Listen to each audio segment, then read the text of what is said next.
কিয়ামত আসতে হবে, তো দিন দিন মানুষের মধ্যে দুর্বলতা পয়দা হবে, শারীরিক দুর্বলতা, মানসিক দুর্বলতা, মস্তিষ্কগত দুর্বলতা দিন দিন কি হবে, বাড়তে থাকবে। এবং বিশেষ করে বিগত 1 শতাব্দীর ভিতরে এই পরিমাণ ডেটোরিয়েট করেছে যেটা কয়েক শতাব্দীতে করে নাই। কেন?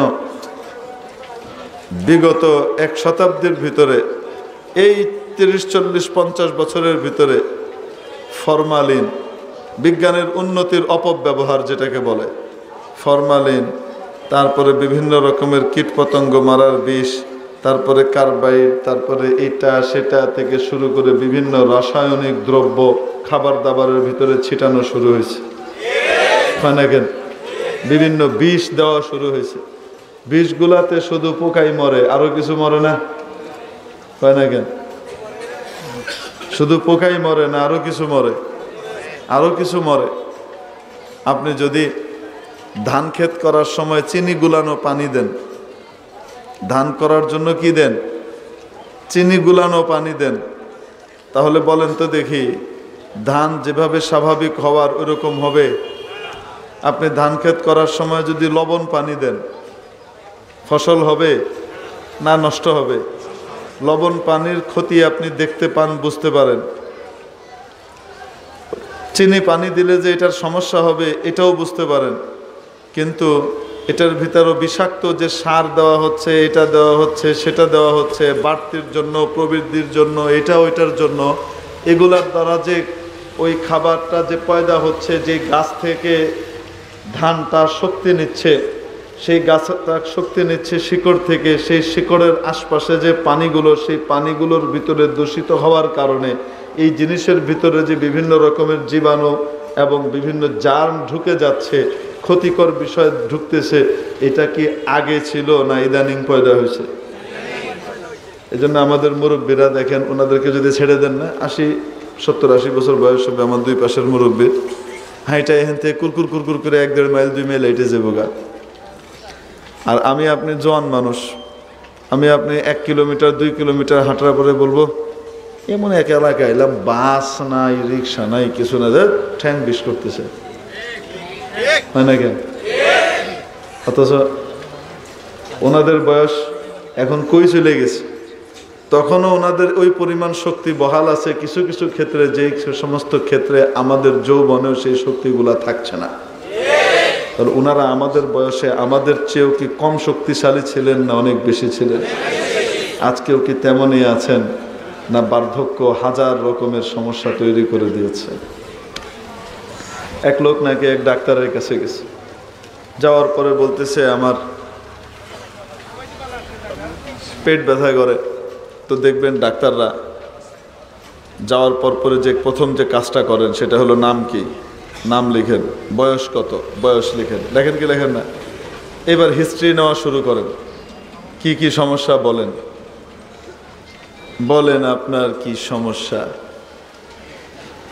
আপনাদের সিলেটের একজন বড়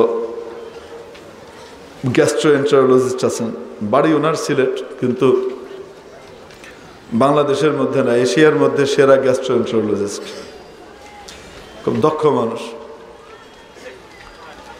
গোটা পৃথিবীর পরিপাকতন্ত্রবিদরা শিগেলা ইনফেকশন নামে একটা জিনিস আছে, শিগেলা আমাশা আছে না, আমাশার একটা প্রকার আছে, ভয়ঙ্কর জিনিস শিগেলা। এটা যতই ভালো করা হোক না কেন, যত ওষুধই দেওয়া হোক না কেন, এটা সাময়িকভাবে ভালো হয় আবার আসে, এটা পরিপূর্ণ যায় না, এরকম একটা রোগ। কিন্তু এই প্রফেসর সাহেব, সম্ভবত ওনার নাম মতিউর রহমান হবে না কি নাম জানি না, মানুষ বলে এমটি রহমান, উনি হোল ওয়ার্ল্ডের গ্যাস্ট্রোএন্টারোলজিস্টদের সামনে এটার একটা ট্রিটমেন্ট পেশ করছেন এবং বলছেন যে আমি এই সিস্টেমে এটা ট্রিটমেন্ট করে আমি এই রোগ থেকে পরিপূর্ণ আরোগ্য করার একটা প্রক্রিয়া খুঁজে পাইছি, আপনারা প্রয়োগ করে দেখতে পারেন। এবং ওনার এই থিওরিতে এখন গোটা পৃথিবীতে গ্যাস্ট্রোএন্টারোলজিস্টরা এটা ট্রিটমেন্ট করে। বাড়ি আপনাদের সিলেট, প্রফেসর এমটি রহমান।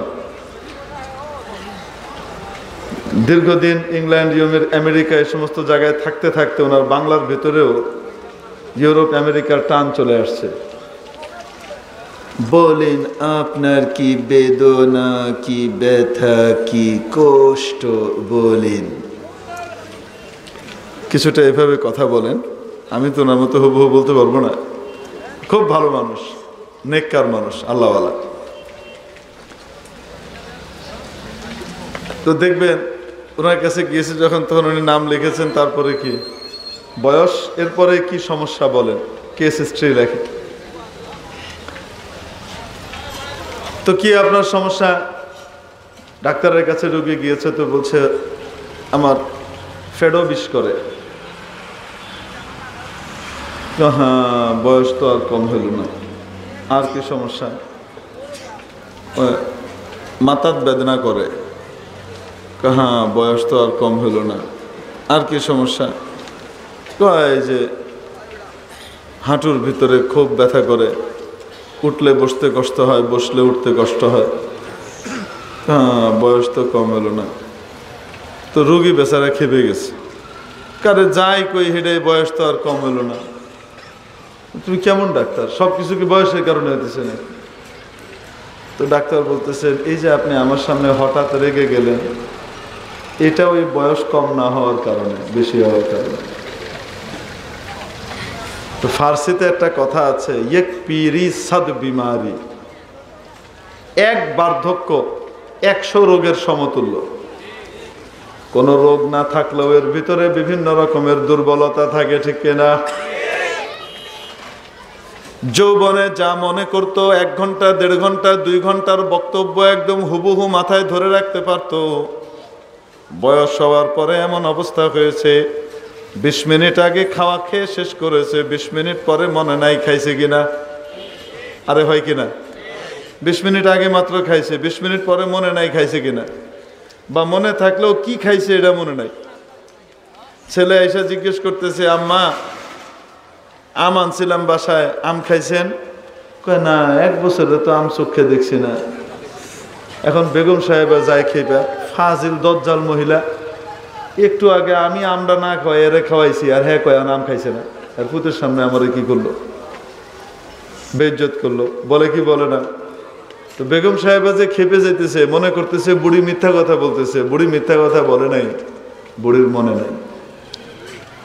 একটু আগে যে খাইছে আম, এটা কি নাই, মনে নাই।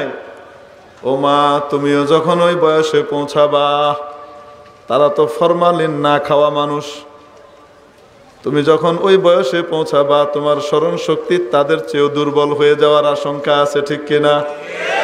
এই জন্য মুরব্বী এবং বৃদ্ধ যারা, তাদের জন্য মায়া, দয়া, ভালোবাসার, মহব্বতের হাতকে উন্মুক্ত করে দিতে হয়। এজন্য নবীজি শিখিয়েছেন, মাল্লাম ইয়ারহাম সাগীরানা ওয়ালাম ইউওয়াক্কির কাবীরানা, যে আমার উম্মতের ছোটকে স্নেহ করে না, বড়কে সম্মান করে না, বড় বিভিন্ন দিক থেকে হয়, বয়সের দিক থেকেও বড় হয়, ওয়ালাম ইউআযযিম উলামানা, আর মনে প্রাণে আমাদের আলেমদেরকে তাজিম করে না, সম্মান করে না, ফালাইসা মিন্না, সে আমার উম্মতের অন্তর্ভুক্ত হবে না। কিয়ামতের দিন আমার সুপারিশ থেকে সে বঞ্চিত হয়ে যাবে। ও আমার যুবক ভাইরা, মুরব্বীদের জন্য নিজের মায়া, ভালোবাসা এবং মহব্বতের সমস্ত ডালিকে তুমি উপুড় করে দাও। যদি আজকে করো কামা তাদিনু তুদান, তুমিও এক সময় তাই পাবে। ইসলাম তোমাকে এটাই শিখায়। বাসে উঠেছো, তুমি সিট পেয়ে গেছো, জায়গা পেয়েছো, ভিড়ের মধ্যে একজন মুরব্বী দাঁড়িয়ে আছেন। একজন মুরব্বী দাঁড়ানো, তিনি পরে আসছেন, সিট পান নাই। তুমি যদি নিজে সিটটা ছেড়ে দিয়ে ওনাকে বসতে দাও, 10 বছর নফল এতেকাফ করার সমপরিমাণ সওয়াব মাওলা তোমাকে দিয়ে দিবেন।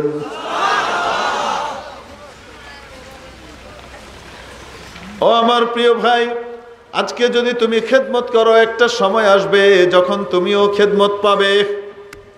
বুঝাইতে পারিনি?